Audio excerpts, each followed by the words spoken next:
హల్లెలూయా హల్లెలూయా. మహాపరిశుద్ధుడైన ప్రేమగల మా తండ్రి, మీ పరిశుద్ధమైన నామములకి స్తోత్రాలు.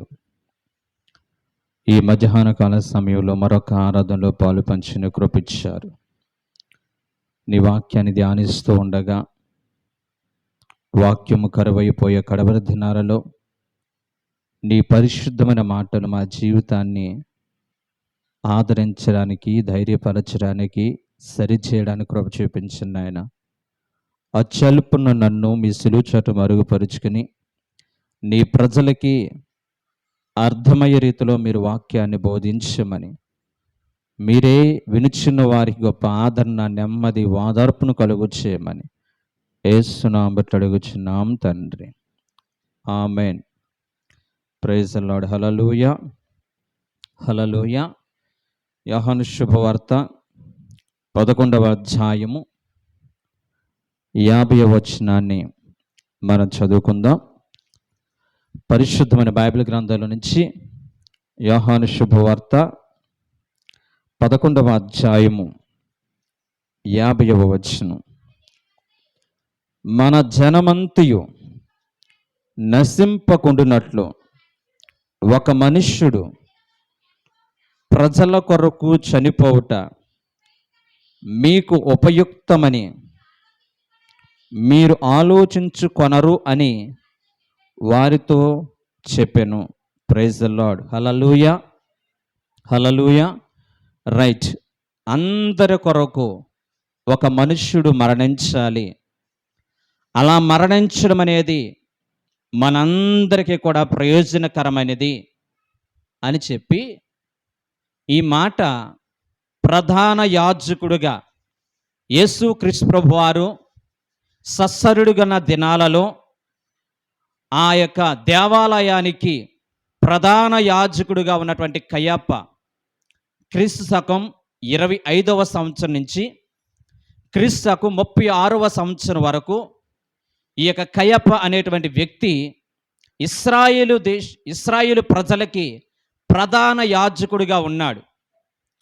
ఈ ప్రధాన యాజకుడిగా ఉన్నటువంటి ఈ కయప్ప ఇశ్రాయేలు ప్రజలందరినీ, లేదా తన దగ్గర ఉన్నటువంటి పాలక మండలి అంటే ఇంచుమించుగా 70 మంది కలిసి ఈ యొక్క ప్రధానము అంటే అక్కడ ఉన్న వారందరూ కలిసి మాట్లాడుకున్న మాటలను బట్టి మనం చూస్తే, ఇదిగో ప్రజలందరి యొక్క విమోచన కొరకు ఒక వ్యక్తి మరణించుట యుక్తమై ఉన్నది అని చెప్పి తనకు తెలియకుండానే యేసుక్రీస్తు ప్రభువారిని గూర్చి, యేసుక్రీస్తు ప్రభువారి మరణాన్ని గూర్చి ప్రవచించినట్లుగా ఇక్కడ బైబిల్ గ్రంథం స్పష్టంగా తెలియజేయబడుతుంది.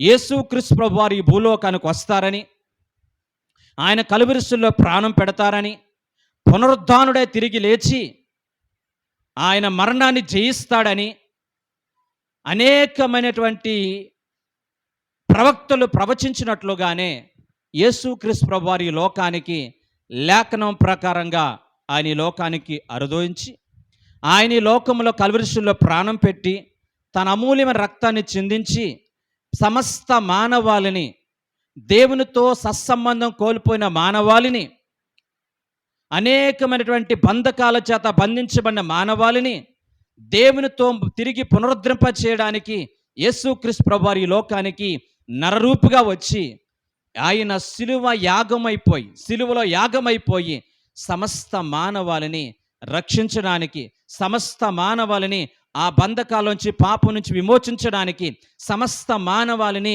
ఆ యొక్క మరణమనే బంధకాల్లో నుంచి, మరణమనే భయాన్ని నుంచి విడిపించడానికి యేసుక్రీస్తు ప్రభువారు ఈ లోకంలో కలువరిశిలువలో ప్రాణం పెడతారని చెప్పి, ఆయన ఈ కలువరిశిలువలో నిర్మూలమవుతారు అని చెప్పి అనేక మంది ప్రవక్తలు ప్రవచించారు. మనందరికీ తెలిసినటువంటి ప్రవక్త దానియేలు గ్రంథము 9వ అధ్యాయము 26వ వచనం మనం చదివినట్లయితే, యేసుక్రీస్తు ప్రభువారిని అభిషక్తుడుగా ఈ యొక్క దానియేలు సంబోధిస్తూ అక్కడ అన్న మాట అంటే తెలుసా, ఒక వారం అయిన పిమ్మట 62 వారములు అయిన పిమ్మట అభిషక్తుడు నిర్మూలమవుతాడు అనే మాట ఉంటుంది. 7 వారములు అనే మాట మనం చూస్తే 7 సంవత్సరాలకి అవి సాదృశ్యంగా ఉన్నాయి. 7 × 7 49 సంవత్సరాలు. 62 వారములు అనగా 62 × 7 సంవత్సరాలు, ఇంచుమించుగా 434 సంవత్సరాలు. ఈ 434 సంవత్సరాలు ఆ యొక్క 49 సంవత్సరాలు మొత్తం కలిపితే 483 సంవత్సరాలు. ఈ దానియేలు ప్రవచించిన తర్వాత 483 సంవత్సరాల తర్వాత యేసుక్రీస్తు ప్రభువారు కలువరి శిలువలో ప్రాణం పెట్టినట్లుగా మనకు చరిత్ర ఆధారం తెలుస్తుంది. దేవుని వాక్యం ఎంత నమ్మదగినదో ప్రతి సంవత్సరం ప్రతి నిమిషము కూడా చక్కగా బైబిల్ గ్రంథంలో అక్కడ నమోదు చేయబడింది. ఇశ్రాయేలు ప్రజలందరూ కూడా బబులోను చెరలో నుంచి ఆ యొక్క ఇశ్రాయేలు దేశానికి తిరిగి వచ్చి ఆ దేవాలయాన్ని తిరిగి పునరుద్ధరింప చేస్తున్నప్పుడు దానియేలు ప్రవచన రూపముగా ఈ యొక్క వారములు గూర్చి 62 వారములు గూర్చి 7 వారములు గూర్చి ప్రస్తావిస్తూ అభిషక్తుడు నిర్మూలమవుతాడు అని చెప్పి యేసుక్రీస్తు ప్రభువారి యొక్క మరణాన్ని గూర్చి, యేసు ప్రభువారి యొక్క ఆ శిలువ యాగము గూర్చి ఇంచుమించుగా 483 సంవత్సరాల క్రితమే దానియేలు భక్తుడి ద్వారా ప్రవచనం అది ప్రవచించబడింది. ఈ రోజున యేసుక్రీస్తు ప్రభువు ఏ విధముగా కలువరి శిలువలో ప్రాణం పెడతారని చెప్పి భక్తుడైనటువంటి ఆ యాజక కుటుంబంలో జన్మించినటువంటి ఆ యొక్క యోహాను భక్తుడు అంటాడు కదా యేసు ప్రభువారిని, ఇదిగో లోక పాపమును మోసుకొని పోవచ్చున్న దేవుని యొక్క గొర్రె పిల్ల అని చెప్పి యేసుక్రీస్తు ప్రభువారిని అక్కడ ప్రస్తావించాడు. ఈ యొక్క బైబిల్ గ్రంథంలో యోహాను భక్తుడు. లేవియాకాండం మనం చూస్తే అనేక బలులు గూర్చిన ప్రస్తావన ఉంటుంది. ఏ విధముగా బలులు అర్పించాలి, ఏ విధంగా యాజకులు తమ క్రమాన్ని వాళ్ళ నియమ నిబంధనలు పాటించాలి అని చెప్పి కొన్ని రకాలైన నియమ నిబంధనల గురించి ఈ లేవియాకాండంలో అనేక బలులను గూర్చి ప్రస్తావన. పాప పరిహార్థ బలి, నైవేద్యపు బలి, అంతేకాకుండా మనం చూసినట్లయితే కనుక ఆ బైబిల్ గ్రంథంలో సమాధాన బలి, దహన బలి, అపరాధ బలి, ఇలా అనేక బలులను గూర్చి ప్రస్తావిస్తూ పాప పరిహార్థ బలి గురించి వచ్చినప్పుడు అక్కడ మాట్లాడతాడు కదా, పాప పరిహార్థ బలిగిచ్చేటువంటి ఆ యొక్క గొర్రె పిల్ల కానీ మేకపిల్ల కానీ అక్కడున్న కోడి కానీ నిర్దోషమైన దాన్ని అర్పించాలి. లేవియాకాండం 1వ అధ్యాయము 2-3 వచనాలు. రెండవదిగా మగదానిని అర్పించాలి. లేవియాకాండం 1వ అధ్యాయము 3వ వచనం. ప్రజల నిమిత్తం ప్రాయశ్చిత్తం కలుగునట్లుగా దాన్ని అర్పించాలి. 1వ అధ్యాయము 4వ వచనం. బలి అర్పించిన పశువుని పాలెమునకు వెలుపటికి తీసుకువెళ్ళి దాన్ని కాల్చాలి. లేవియాకాండ 4వ అధ్యాయము 12వ వచనం. పాప పరిహార్థ బలిగిచ్చేటువంటి ఆ బలి పశు విషయంలో ఏ నియమ నిబంధనలు పాటించాలో అక్కడ స్పష్టంగా బైబిల్ గ్రంథంలో రాయబడి ఉంది. అందు నిమిత్తమే యేసుక్రీస్తు ప్రభువారిని యోహాను శుభవార్త 1వ అధ్యాయం 29వ వచనంలో అక్కడ యోహాను అంటాడు కదా, యేసుక్రీస్తు లోక పాపములు మోసుకుని పోవచ్చున్న దేవుని గొర్రెపిల్ల, దేవుని యొక్క గొర్రెపిల్ల.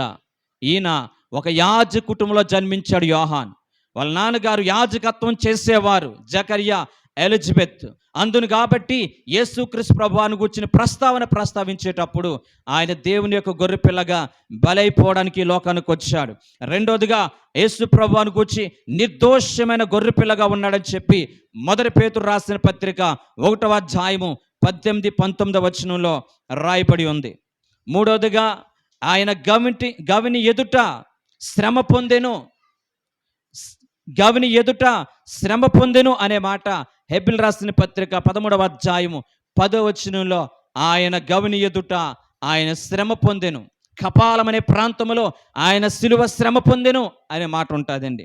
చివరిగా మనం చూసినట్లయితే యేసుక్రీస్తు ప్రభువారి ద్వారా పాప క్షమాపణ కలుగుతుందని చెప్పి హెబ్రీయులకు రాసిన పత్రిక 10వ అధ్యాయం 1-18 వరకు కూడా, అంటే లేవియాకాండంలో ఒక పాప పరిహార్థ బలిగా అర్పించే బలి పశువు ఏ రకమైనటువంటి ఆ లక్షణాలు కలిగి ఉంటాదో నీవు నేను ఆరాధిస్తున్న యేసుక్రీస్తు ప్రభువారు కూడా నీ కొరకు నా కొరకు కలువరి శిలువలో ప్రాణం పెట్టినప్పుడు అదే నియమ నిబంధనల ప్రకారముగా ఆయన పాప పరిహార్థ బలిగా ఆ కలువరి శిలువలో ప్రాణ త్యాగము చేసి నీవు నేను కోల్పోయినటువంటి ఆ దేవునితో ఉన్న సత్సంబంధాన్ని, ఆ రక్షణ భాగ్యాన్ని, ఆ పాప క్షమాపణని దేవుడు నీకు నాకు ఇవ్వడం కొరకు తన ప్రియ కుమారుని యేసుక్రీస్తు ప్రభువారిని కలువరి శిలువలో నీ కొరకు నా కొరకు యాగముగా ఆయన కలువరి శిలువలో బలైపోయాడనే విషయాన్ని ప్రతి ఒక్కరు గుర్తెరుద్దాం.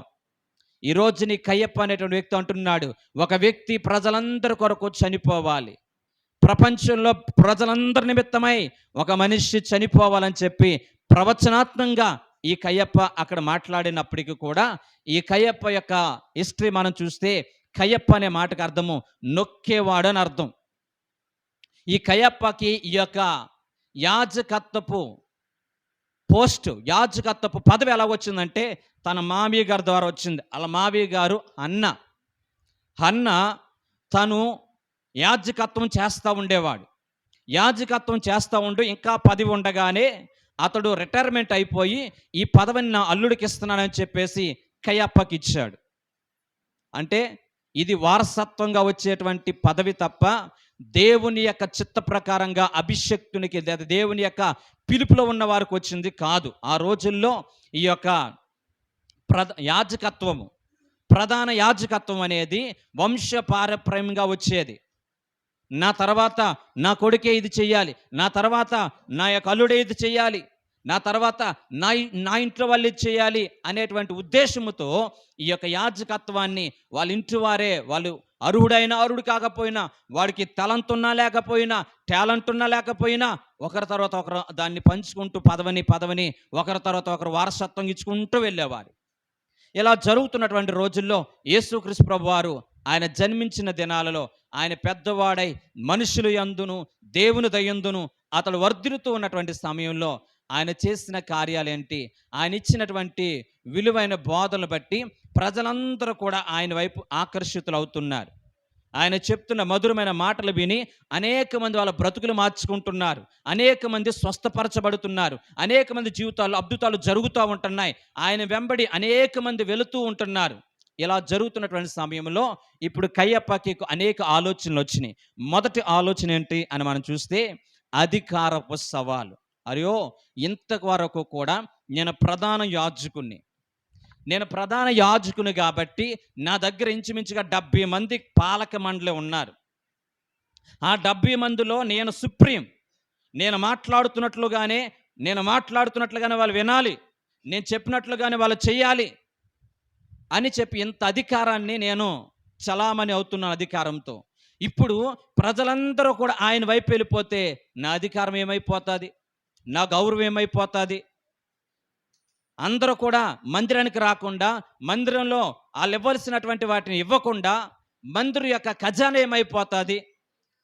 ఇలా ఊరుకుంటూ వెళ్ళిపోతే, ఇలా విడిచిపెట్టి వెళ్ళిపోతే ప్రజలందరూ కూడా ఆయన వైపు వెళ్ళిపోయి ఆయన మెస్సయ్య రాజుగా ఒకవేళ ప్రతిష్ఠిస్తే మన పని ఏమైపోద్దని చెప్పి అక్కడ ఈ యొక్క కయ్యప్ప అనేటువంటి వ్యక్తి అధికార భయంతో ఉన్నాడు. రెండోది, యేసు ప్రభువారిని కయ్యప్ప చంపాలని ఆలోచన వాడి మనసులో రావడానికి రెండవ ఆ లక్షణం ఏంటని చూస్తే, నిజముగా యేసుక్రీస్తు ప్రభువారు ఈ లోకంలో ఆయన బోధలు చేస్తూ ఉంటున్నప్పుడు ఎక్కువ శాతం ఆయన అనేకమైన విలువైన బోధలు చేస్తా ఉంటూ ఈ నామకార్థ భక్తి చేస్తున్నా, నామకార్థపు జీవితాన్ని జీవిస్తున్నటువంటి ఈ యొక్క పరిసయ్యులను ఉద్దేశించి, సద్దుకయ్యులను ఉద్దేశించి యేసుక్రీస్తు ప్రభువారు పదే ఏమని వివరించేవారంటే, ఇదిగో మీరందరూ కూడా ఎలాంటి వారంటే సున్నము కొట్టినటువంటి సమాధిని పోలి ఉన్నారు. మీరు ఆ యొక్క పాత్రని వెలుపల వైపే మీరు శుభ్రం చేస్తున్నారు, కానీ లోపలంతా కూడా అజితేంద్రంతో ఉంది. మీరందరూ అనుకున్నారు దేవుని మందిరంలో అన్నిటిలో కూడా క్రమం తప్పుకొని మేము దక్షిణ భాగాలు ఇస్తున్నాము, ఉపవాసాలు ఉంటున్నాము, అంతేకాకుండా సబ్బాతు దినాన్ని మేము పాటిస్తున్నాము, ప్రతిరోజు కూడా నమ్మకంగా దేవుని సన్నిధికి వస్తున్నాం అని మీరు చెప్పుకుంటున్నారు, కానీ మీలో అనేక లోపాలు ఉన్నాయి అని చెప్పి యేసుక్రీస్తు ప్రభువారు అనేక సందర్భాల్లో బహిరంగముగా ఈ యొక్క వ్యక్తుల్ని విమర్శిస్తూ ఉండేవారు.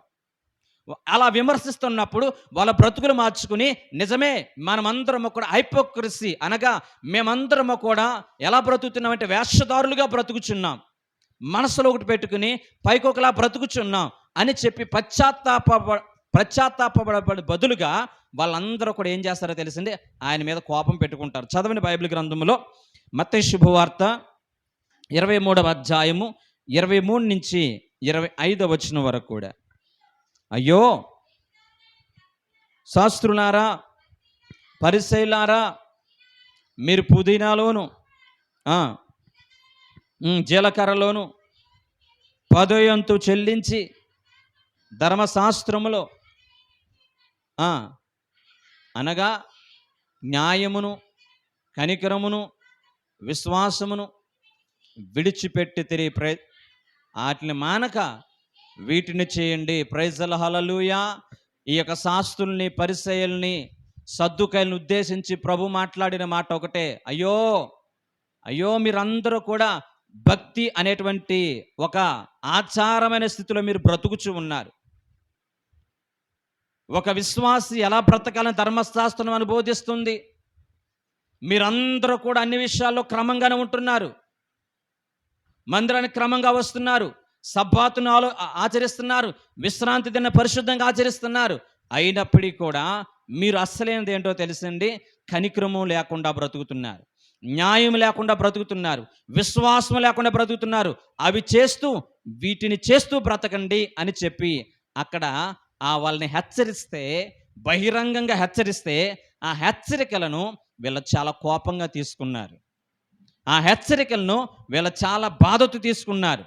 మమ్మల్ని విమర్శిస్తావా, మమ్మల్ని అంటావా అని చెప్పి అక్కడున్న వాళ్ళందరూ కూడా ఈ యొక్క వ్యక్తిని, యేసు ప్రభు వారిని చంపాలనేటువంటి ఆలోచన మరింత ఎక్కువైపోయి ఇశ్రాయేలు ప్రజలు ఉన్నటువంటి అనేక మందిని రెచ్చగొట్టి యేసు ప్రభు వారి ప్రాణాలు తీయాలి, ఈయన భూమి మీద బ్రతుకుంటే మనకు ప్రమాదం అనేటట్లుగా ఈ యొక్క కయ్యప్ప తనతో పాటు ఉన్న వాళ్ళందరూ కూడా ప్రేరేపించారు. ఓ క్రైస్తవ జనాంగమా, దయచేసి ఈ రోజున మనం అందరము కూడా క్రైస్తవం అనే క్రైస్తులమని చెప్పుకుంటూ బ్రతికేవారు కాకుండా, ఈ రోజున నీలో నాలో కూడా దేవుడు చెప్పినట్లుగా, ధర్మశాస్త్రం బోధించినట్లుగా కనికరము మనం కలిగి ఉంటున్నామా?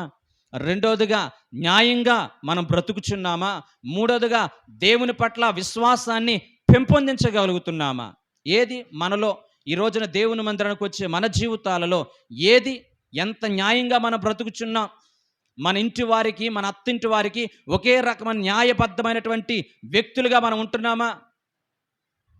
రెండోదిగా మనం చూసినట్లయితే ఏది నీకు నా కనికరము? ఈ రోజున కనికరము లేకుండా, నీ సొంత ఇంటి వారి పట్లే కనికరం చూపించకుండా, నీ సొంత బంధువుల పట్లే కనికరం చూపించకుండా, నాన్నబడిన వారి పట్ల కనికరం చూపించకుండా ఈ రోజున మేము క్రైస్తులమని చలామణైపోతే ఏమి ప్రయోజనం? ధర్మశాస్త్రాన్ని పాటిస్తున్న, దేవుని వాక్య ప్రకారం బ్రతకడానికి కనికరము కలిగినటువంటి అనేక మంది మిషనరీలు వాళ్ళ ప్రాణాలు కూడా దేవుని కోసం త్యాగము చేసి అనేక మంది పేదవారికి అనేక వైద్యాలు చేయించి వాళ్ళ మీద ప్రేమను చూపించి రోగుల ఎడల కనికరపడి యేసుక్రీస్తు ప్రభువారు ఏ రకమైన బోధలు చేశారో ఆ బోధనను అనుసరించడానికి తూచా తప్పకుండా పాటించి వాళ్ళ జీవితాల్ని ప్రభు కొరకు అర్పించుకున్నటువంటి ఎంతమంది కనికరం కలిగినటువంటి వ్యక్తులు మనకు కనపడతా ఉంటారు. ఈరోజు నీ హృదయాన్ని కఠినపరుచుకుంటూ క్రైస్తుడుగా, క్రైస్తురాలుగా మనం చలామణి అవ్వడానికి వీలు లేదు. నీకు ఒక న్యాయం, ఎదుటి వారికి ఒక న్యాయం, మన కుటుంబస్తులు ఒక న్యాయము, ఎదుటి వారికి ఒక న్యాయంగా మాట్లాడి న్యాయాన్ని అన్యాయంగా, న్యాయంగా మాట్లాడేటువంటి మనసు మనం కలిగి ఉండి క్రైస్తులుగా చలామణి అవడం అనేది దేవుని చిత్తం కాదు. మూడోదిగా ఏది నీలో విశ్వాసం, ఏది నీలో భక్తి, దేవుని పట్ల పరిపూర్ణ విశ్వాసము, మరణాన్ని కూడా సంతోషంగా ఎదుర్కొనేటువంటి అంత ఉన్నతమైనటువంటి విశ్వాసానికి మనం వస్తున్నామా? చిన్న చిన్న విషయాలకి విశ్వాసాన్ని కోల్పోయేటువంటి అల్ప విశ్వాసులుగా మనం ఉంటున్నామా? నీ కొరకు, నా కొరకు దేవుడు దాచి ఉంచినటువంటి ఉన్నతమైనటువంటి బహుమానము ఈ లోక సంబంధించిన ఆశీర్వాదాలు కాదు, ఈ లోక సంబంధించిన దీవెనలు కాదు. ఈ ఉంటాయి పోతాయి, ఈ వస్తాయి పోతా ఉంటాయి. నిత్య జీవానికి నిన్ను నన్ను కూడా వారసులుగా చేయాలని, తనతో పాటు యుగయుగాలు కూడా ఆయన నిత్య రాజ్యానికి వారసులుగా చేయాలని ఆయన శిలువ యాగాన్ని నీ కొరకు, నా కొరకు ఎందుకు చేశాడంటే నిన్ను నన్ను కూడా తన నిత్య రాజ్యములో ఆయన నిలబెట్టాలనే ఉద్దేశముతోనే నీకు నాకు ఇంత ఉన్నతమైన కృప ఇచ్చాడు. దయచేసి ప్రతి ఒక్కరూ కూడా విశ్వాసాన్ని కోల్పోయే వారికి ఉండొద్దు, విశ్వాసాన్ని విడిచిపెట్టే వారికి ఉండొద్దు. విశ్వాసంలో మనమందరము కూడా బలపడడానికి, దేవుని పట్ల నమ్మకాన్ని పెంపొందింపజేసుకోవడానికి, సంవత్సరాలు పెరిగే కొలది ఆయనకి దగ్గరగా బ్రతుకుచున్న నాలో విశ్వాసం పెరుగుతుంది అనేటువంటి ఆ విశ్వాసంతో మనం అందరము కూడా దేవుణ్ణి హత్తుకుని బ్రతికే వారిగా ఉండాలి. మనమందరము కూడా క్రీస్తు లేపబడిన వారమైతే పైనున్న వాటి కొరకు ఎదురు చూస్తూ ఆయన నిత్య రాజ్యానికి వారసులు అవునట్లుగా ఆయన నీ కొరకు, నా కొరకు కలువరిశిలో ప్రాణం పెట్టి నీకు నాకు కూడా రక్షణ భాగ్యాన్ని అనుగ్రహించాడనే విషయాన్ని ఏ ఒక్కరూ మర్చిపోవద్దు. దేవుడు నాకు ఏం చేశాడని చెప్పుకుంటే దయచేసి నీవు నేను కూడా ఈ లోకంలో కన్ను మూసిన తర్వాత నిత్య జీవంలో నీకు నాకు కూడా స్థానం ఇచ్చేటువంటి ఆ ఉన్నతమైన ధైర్యం అనేది ప్రభువుని నమ్ముకున్నటువంటి వ్యక్తులు మాత్రమే కలిగి ఉంటారనే విషయాన్ని గమనించుదాం. ఈ యొక్క పరిసయ్యులు ఎలాంటి వ్యక్తులుగా యేసు ప్రభువుని చంపాలని చూస్తూ ఉన్నారో, మూడవదిగా మెస్సయ్య, ప్రజలందరూ కూడా మెస్సయ్య కొరకు ఎదురు చూస్తున్నారు. వచ్చినట్లుగానే యేసు ప్రభువారు కూడా ఒక మెస్సయ్యగా అనేక మందికి విలువైనటువంటి వాక్యాన్ని చెబుతూ అనేక సందర్భాలలో ఆయా సందర్భాల్లో ఆయన అంటాడు కదండి, తండ్రితో పోల్చు, నా తండ్రి అని చెప్పి సంబోధిస్తూ ఉంటాడు. అంతేకాకుండా నేను అబ్రహాము కంటే ముందున్న వాడిని అని చెప్తూ ఉంటాడు. ఈ మాటలన్నీ విన్నటువంటి యొక్క పరిసయ్యులకి, శాస్త్రులకి, అలాగ అక్కడ ఉన్నటువంటి సద్దుకయ్యులకి వినసంపుగా లేదు. ఏం మాట్లాడుతున్నాడు ఈయన? ఒక మనుష్యుడు, ఇతను దేవునితో పోల్చుకుంటున్నాడు. విశ్రాంతి దినాన్న అద్భుతాలు చేస్తున్నాడు. విశ్రాంతి దినాన్న రోగిని బాగు చేస్తున్నాడు. ధర్మశాస్త్రాన్ని పాటించట్లేదు, ఇతను ధర్మశాస్త్రాన్ని అనుసరించట్లేదు, ధర్మశాస్త్రాన్ని మీరుతున్నాడు అని చెప్పి వాళ్ళందరూ కూడా ఆయన మీద విపరీతమైన ద్వేషాన్ని పెట్టుకుని దురహంకారముతో యేసు ప్రభు వారిని చంపాలనేటువంటి ఒక ఆలోచనతో అందరూ కూడా పన్నాగం పన్నుతూ ఉన్నారు. అలా ఉన్నతమైనటువంటి స్థితుల్లో, అలాంటి పరిస్థితుల్లో ఈ కయ్యప్ప అనేటువంటి వ్యక్తి ఒక పన్నాగం పన్నాడు. ఓకేనా? కయ్యప్ప బ్రతుకు, అతను చనిపోయినటువంటి ఆధారాలు రీసెంట్గా 1990వ సంవత్సరంలో యెరూషలేము ప్రాంతం దక్షిణంగా ఉన్నటువంటి పీస్ బారిస్టల్ అనేటువంటి ప్రాంతంలో, పీస్ బారిస్టల్ అనే ప్రాంతంలో అక్కడ ఒక వాటర్ ట్యాంక్ కట్టాలని చెప్పేసి ఒక తవ్వకాలు తవ్వుతూ ఉంటుంటే అక్కడ ఒక సమాధి బయటపడ్డాది. ఆ సమాధి మీద పేరు రాయబడిన జోసెఫ్ బార్ కయ్యప్ప అనేటువంటి పేరు రాయబడి ఉంది. అంటే ఈ యొక్క పురావస్తు శాఖ వారు చెప్పిన ఆధారాలను బట్టి కయ్యప్ప అనే వ్యక్తి అక్కడ చనిపోయాడు. యేసుక్రీస్తు ప్రభు వారిని గూర్చి మాట్లాడిన వ్యక్తి అక్కడ చనిపోయాడు అనే విషయాన్ని చరిత్ర అంటే పురావస్తు శాస్త్రాలు కూడా ఆధారాలు మనకు కనిపిస్తూ ఉంటున్నాయి. యేసుక్రీస్తు ప్రభువుని గూర్చి కయ్యప్ప అనేటువంటి వ్యక్తి ప్రజలందరినీ కూడా పిలిచి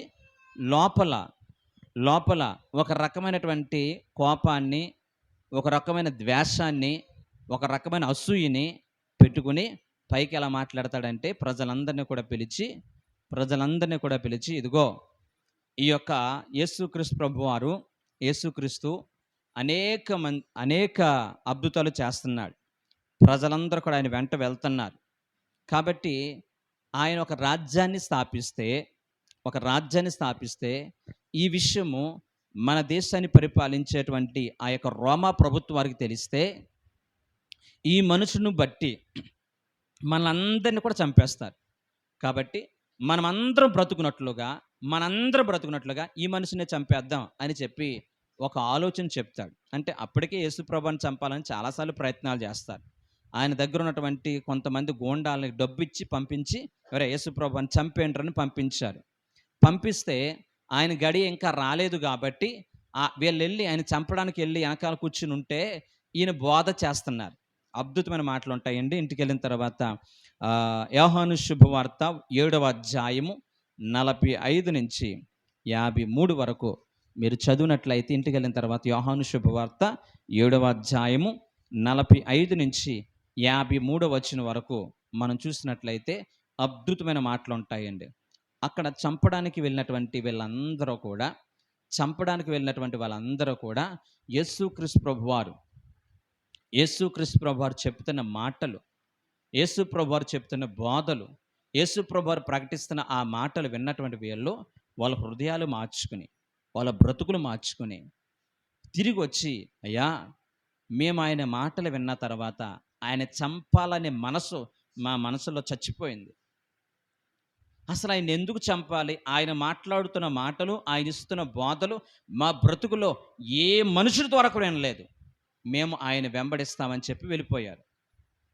ఈ కయ్యప్పకి అర్థం కాలేదు. వరే చంపడానికి వెళ్ళమని పంపిస్తే వీళ్ళ బ్రతుకులు మార్చుకున్నారు, వీళ్ళేంటి ఆయన వెంబడిస్తానంటున్నారని చెప్పేసి, అరే ఆయన దగ్గర ఏదో గొప్పతనం ఉంది, ఆయన ఈ లోకానికి రక్షకుడుగా వచ్చాడు, ఆయన బోధలు ప్రపంచాన్ని ప్రభావితం చేస్తున్నాయంటే ఆయనలో ఏదో గొప్పతనం ఉందని చెప్పి ఈ కయ్యప్ప అనేటువంటి వ్యక్తి ఆలోచించకుండా మరింత కోపం పెట్టుకుని, మరింత అసూయ పెట్టుకుని, మరింత ద్వేషం పెట్టుకుని ఆయన చంపాలనేటువంటి పన్నాగాలు పన్నుతూ ఈ ప్రజలందరినీ కూడా రెచ్చగొట్టే ప్రయత్నం చేస్తున్నాడు. దీన్ని ఏమంటారంటే ద్వంద్వ వైఖరి. ప్రజలందరినీ కూడా పిలిచేమో, అరే మనకు రోమా ప్రభుత్వం వారికి కనుక ఎలా జరిగి తెలిస్తే అందరూ మనల్ని చంపేస్తారు, కాబట్టి మనందరి కొరకు ఆ మనిషిని చంపుదాం అని చెప్పి ప్రజలందరినీ కూడా ఒప్పింప ప్రయత్నం చేస్తే ఆ ప్రజలందరూ కూడా ఎలాంటి వారో తెలుసండి. మనుషులు ఎలాంటి వాళ్ళండి. ఈ రోజున్నటువంటి స్టాండర్డ్స్, ఈ రోజున్నటువంటి ఆ మాటలు రేపు ఉంటాయా?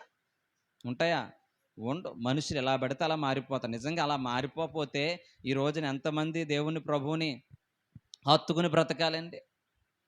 ఎంతమంది హత్తుకుని బ్రతకాలి ఈ రోజున? అయితే మనుషులకి దేవుని చేత కార్యాలు పొందుకున్నవారు, మూగవారు, గుడ్డివారు, అనేకమైన మేలులు పొందుకుని మా బ్రతుకులు మారిని, మా ప్రభుని వెంబడించిన తర్వాత అనే ఆలోచన లేకుండా వీళ్ళందరూ కూడా యేసు ప్రభు వారిని సిలువేయండి అని చెప్పి అలా ప్లేట్ తిప్పేశారంటే గనక మనుషుల యొక్క స్వభావం ఎంత స్వార్థమైందో ఒకసారి ఆలోచించండి. మనుషుల యొక్క మనస్తత్వం అనేది ఎటు గాలేస్తే అటు కొట్టుకుపోయేటువంటి అల్ప విశ్వాసం గలవారు అనే విషయాన్ని మనకి ఇక్కడ అర్థమవుతుంది. అంటే కయ్యప్ప ఎలాంటి వాడంటే మనసులో ఒకటి పెట్టుకుని పైకి ఒకటి మాట్లాడేటువంటి వ్యక్తి. అందుకని దీన్ని ఏమంటారంటే న్యాయంగా బ్రతకండి, ఓకేనా? కొన్ని సందర్భాల్లో నీకు వ్యతిరేకత వచ్చినా పర్లేదు తప్ప ఏ ఎండకు ఆ గొడుగు పట్టేవారుగా ఉండకూడదు. ఈ కయ్యప్ప అనేటువంటి వ్యక్తి ఏమంటున్నాడంటే తెలుసా, మనస్సులో ఒక రకమైన ద్వేషం పెట్టుకుని వాళ్ళందరితో మాట్లాడుతున్న మాటలను చూస్తే బైబిల్ గ్రంథములో సంఖ్యాకాండము 23-24 అధ్యాయాల్లో మనకు ఒక మంచి దైవ సేవకుడు కనిపెడతాడు. ఆయన పేరు బిలాము. ఇశ్రాయేలు ప్రవక్త కాకపోయినా, ఇశ్రాయేలు దేశంలో పుట్టకపోయినా కానీ దేవుని ప్రవక్తగా అక్కడ ప్రస్తావించబడింది. ఈ ప్రవక్తగా ప్రస్తావించబడినటువంటి యొక్క బిలాము ఎవరిని శపిస్తే వారు శపించబడతారు, ఎవరిని దీవిస్తే వారు దీవించబడతారు. ఈ విషయాన్ని మోయాబు దేశపు రాజు విన్నాడు. అరే, ఈ మధ్య కొంతమంది కోసం మనం వింటున్నాం, అతని పేరు వాళ్ళ పేరు ఇశ్రాయేలు ప్రజలంట, వాళ్ళందరూ కూడా రోజు రోజుకి ప్రబలిపోతున్నారు, విస్తరిస్తున్నారు. వారిని శపించేటట్లుగా బిలాముతో మాట్లాడదామని చెప్పి ఈ బాలాకు అనేటువంటి మోయాబు రాజు వెళ్ళి, అయ్యా నీకు కొంత అమౌంట్ ఇస్తాం, నీవు ఆ ఇశ్రాయేలు ప్రజలందరినీ కూడా శపించి వాళ్ళని నాశనం చేసేయాలి అని చెప్పి కొంత అమౌంట్ని ఇవ్వడమే కాకుండా ప్రముఖులనబడిన వారిని పంపించగానే ఈ యొక్క బిలాం అనే వ్యక్తి గొప్ప వారందరూ కూడా వచ్చి అనేకమైనటువంటి కానుకలు ఇస్తూ ఉంటుంటే ఈ వ్యక్తికి ఒక రకమైనటువంటి దురాశ వచ్చేసింది. తన పిలుపుని మర్చిపోయాడు. తాను ఏ ప్రజలనైతే దేవుడు ఏర్పరచుకున్నాడో ఆ ప్రజల్ని తన ప్రజలుగా భావించవలసిన ఈ యొక్క దైవ సేవకుడు డబ్బుకి ఆశపడిపోయి వాళ్ళని శపించడానికి ముందుకొచ్చాడు. అంటే చూడండి ఎలా మారిపోతున్నాడు, తన వ్యక్తిత్వం అనేది ఎలా మారిపోయిందో, తన మనస్తత్వం ఎలా మారిపోయిందో చూడండి. చివరికి గాడిద చేత కూడా బుద్ధి చెప్పుకోవలసినటువంటి దుస్థితి అనేది ఈ యొక్క వ్యక్తికి వచ్చింది. అయినా కూడా ప్రజలందరినీ కూడా తప్పుదోవ పట్టించాలి. నేను ఈ రోజున భూమికి ఆకాశ సృష్టికర్తను దేవుడు నాకు ఎలా చెప్తే అలా నేను ప్రకటించాలి. దేవుడు నేను శాపాలు పెట్టినా కానీ వారికి దీవులుగా మార్చేస్తున్నాడు, ఆ ప్రజలంటే దేవునికి ఇష్టమని చెప్పి తాను ఊరుకోకుండా ప్రజలందరికీ కూడా ఒక రకమైన దుర్బోధన బోధించి ప్రజలందరినీ కూడా శాపగ్రస్తులుగా చేసే ప్రయత్నం చేశాడు ఈ బిలాము. అంటే మనసులో ధనాపేక్ష, మనసులో ఏమంటారంటే ధనాపేక్షతో పాటు జీవపు నమ్మంటే గనక అనేక మంది గొప్ప వాళ్ళందరూ కూడా పొగడగానే ఇతడు ఉప్పొంగిపోయి భూమికి ఆకాశాన్ని సృష్టికర్త దేవుని సేవకుడిన సంగతి మర్చిపోయాడు. అంటే ఈ రకంగా హృదయంలో ఒకటి నోటితో ఒకటి పలికేటువంటి తత్వం అనేది ఈ బిలాము కలిగి ఉన్న. అందుకనే సంఖ్యాకాండం 31:8 మిద్యానీయుల రాజులతో పాటు ఇతడు కత్తి చేత సంహరించబడ్డాడు అనే మాట ఉంటుందండి. అంటే హత్ హత చచ్చిపోయాడు. ఏమైపోయాడు? హత్య చేయబడ్డాడు. 31వ అధ్యాయము 8వ వచనంలో చచ్చిపోయాడు. దయచేసి రెండోదిగా మనం చూస్తే 2వ సమూయేలు గ్రంథము 11వ అధ్యాయము 9, 11 వచనాలు మనం చూస్తే 2వ సమూయేలు గ్రంథము 11వ అధ్యాయము 9, 11 వచనాలు మీరింటికి వెళ్ళిన తర్వాత చదివే ప్రయత్నం. అక్కడ కూడా దావీదు ఉరియా పట్ల మనసులో ఒక రకమైన ఆలోచన పెట్టుకొని పైకి మాత్రం ఉరియాని దావీదు ప్రేమిస్తున్నట్లు నటించు. అయ్యా, నీ యుద్ధం చేసి అలిసిపోయా, నువ్వు ఇంటికి వెళ్ళి విశ్రాంతి తీసుకో, నువ్వు విశ్రాంతి తీసుకుని తర్వాత వచ్చి యుద్ధములో జాయిన్ అవ్వు అని చెప్పి ఎనలేని ప్రేమని, స్వార్థపూరితమైన ప్రేమని, కపటమైన ప్రేమని ఈ దావీదు ఈ యొక్క ఉరియా పట్ల చూపిస్తున్న సందర్భం మనం చూస్తే దావీదు మనస్ఫూర్తిగా ఉరియా మీద ఉన్న ప్రేమతో అలా ప్రవర్తించట్లేదు. కానీ ఉరియా విషయంలో ఒక రకమైనటువంటి దుర్బుద్ధి అనేది దావీదు మనస్సులో పెట్టుకుని అలా ప్రవర్తిస్తూ అలా మాట్లాడుతున్న సంగతి పరమందున్న దేవునికి అర్థం కాదా? దయచేసి ఇలాంటి వ్యక్తులుగా మనం ఉండకుండా, ఇలాంటి ద్వంద్వ వైఖరితో మనం ఉండకుండా, మనమందరము కూడా భూమికి ఆకాశం సృష్టికర్తన దేవుని సన్నిధి పట్ల ఏకాగ్రతతో, ఏక మనసుతో మనం బ్రతకాలి. ఎందుకనంటే శాస్త్రవేత్తలు చాలా సంవత్సరాల క్రితము చాలా టెక్నాలజీ డెవలప్ చేస్తారు. సంపర్కం లేకపోతే కనుక ఒక చెట్టుని మరొక చెట్టుతో, ఏమంటారు దాన్ని, బైపీసులా ఏమంటారమ్మా, ఒక చెట్టుని మరొక చెట్టుతో అంటుకట్టే ప్రయత్నం చేస్తారు. అలా అంటుకట్టే ప్రయత్నం చేస్తే ఈ చెట్టు తీపి కాయలు ఇవ్వకపోయినా దీనితో అంటు కట్టబడితే దీని తీపి దీనికి వచ్చి త్వరగా ఎదగడం అని కొన్ని చేస్తూ ఉంటారు. ఇలా టెక్నాలజీ చాలా డెవలప్ అయ్యింది. అలాగే కొన్ని జంతువులు, కొన్ని కీటకాల మీద కూడా ప్రయోగాలు చేసి చాలా సఫలీకృతం అయ్యారు. చాలామంది గొప్ప గొప్ప సైంటిస్టులు అయ్యారు. ఆ క్రమంలోనే సీతాకోక చిలుకని అలాగే సాలిడ్ పురుగుని రెండింటినీ కూడా ఏకం చేసి దాంట్లో నుంచి వచ్చినటువంటి కీటకాలని పరిశీలన చేస్తే ఒక రకమైనటువంటి ఎలాంటివి పుట్టినాయి అంటే కనుక వికారమైన రాక్షస కీటకాలు పుట్టుకొచ్చినాయంట. వాటి యొక్క ప్రవక్తను ఎలాగుందో పరిశీలిద్దామని చెప్పి వాళ్ళు చూస్తే వాటికి ఉన్నటువంటి పరిస్థితి ఏంటో తెలిసింది. అవి కొన్ని సందర్భాల్లో ఎగరుతున్నాయి, కొన్ని సందర్భాల్లోనేమో ఈ యొక్క సాలిడ్ పురుగులాగా పాకుతూ ఉన్నాయి. ఓకేనా? రెండోదిగా కొన్ని సందర్భాలలో వాటికి ఉన్నటువంటి పరిస్థితి ఏంటంటే అవి చీకట్లోనే బ్రతకగలుగుతున్నాయి, అలాగే వెలుగులో కూడా బ్రతికేస్తున్నాయి. మూడోదిగా వాటిని కంపు కొట్టేటువంటి భయంకరమైనటువంటి ప్రదేశాన్ని విడిచిపెట్టినా వాటి మీద వాలేసి హ్యాపీగా ఉంటున్నాయి. ఆ తర్వాత వాటిని తీసుకొచ్చి సువాసన వెదజల్లేటువంటి ప్రాంతంలో పెట్టినా కానీ అవి బ్రతికేస్తాయి. అంటే అవి ద్వంద్వ వైఖరితో బ్రతికేస్తున్నాయి. ఎందుకనంటే అవి ఎలా పుట్టుకొచ్చినాయి అని చూస్తే సగం సీతాకోక చిలుకలు, సగమేమో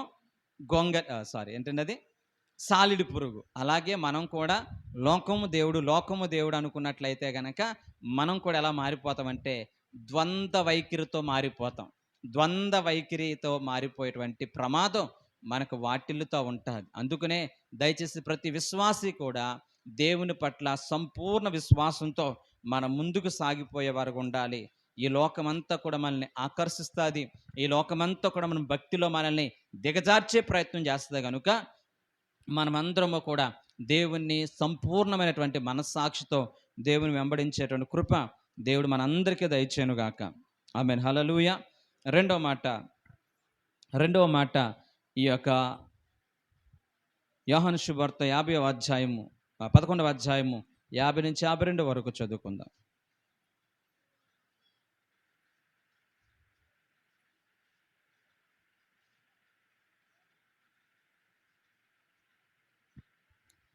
యోహాను సువార్త 11, 50, 51, 52. ఈ జనులంతయు నశింపకుండునట్లు ఒక మనుష్యుడు ప్రజల కొరకు చనిపోవుట మీకు ఉపయుక్తమని మీరు ఆలోచించుకొనురని. హ్మ్. హ్మ్. హ్మ్. హ్మ్. ఆ! ఆ! ఆ! ఆ! ఆ! Praise the lord. హల్లెలూయా.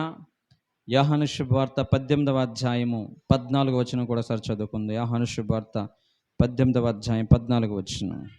ఒక మనుష్యుడు ప్రజల కొరకు చనిపోవుట ప్రయోజనకరమని యూదులకు ఆలోచన చెప్పినవాడు ఎవరండి? కయ్యప్ప అనేవాడు యూదులకు ఆలోచన చెప్తూ ఉన్నాడు. ఏమని ఆలోచన చెప్తున్నాడు? ఒక మనుష్యుడు మనందరి కొరకు చనిపోవుట ప్రయోజనకరం. కాబట్టి ఆ మనుషుణ్ణి చంపేద్దాం.